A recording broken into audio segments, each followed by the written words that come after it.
Nakapag-transfer na ako ng pera from PayPal to Gcash. What's up guys? Welcome to Smart Tutorial Hub. And for today's tutorial ay tuturuan kayo kung paano mag-transfer ng pera from PayPal to Gcash na below 500 days 2026. May isa pang way para makapag-transfer kahit walang Gcash card at isasabi ko yan sa last part ng video.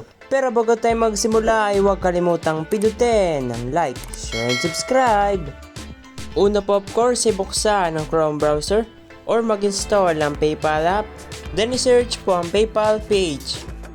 Then i-tap yung unang site na lumabas, yung paypal.com. Then dito po ay tap ang login kung may account ka na at sign up kung wala pa. So ako po ay login.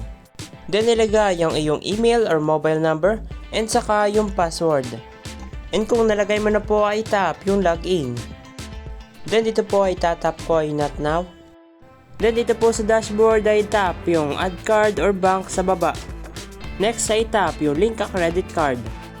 Then tingnan po sa iyong Gcash card ang iyong card number, expiration, saka yung CVV. At nari po yung sample Gcash card.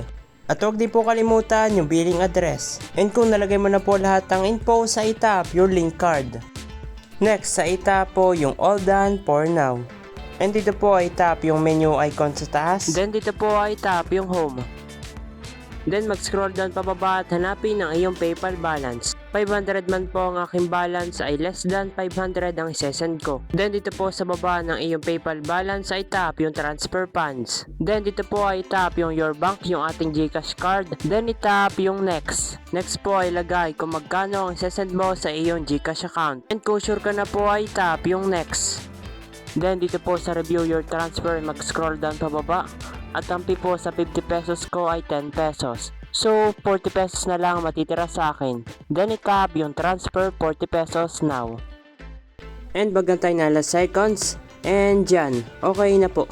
Pero kung wala ka pong Gcash card ay maaari mong i-PM ang aking Facebook page at tutulungan kita.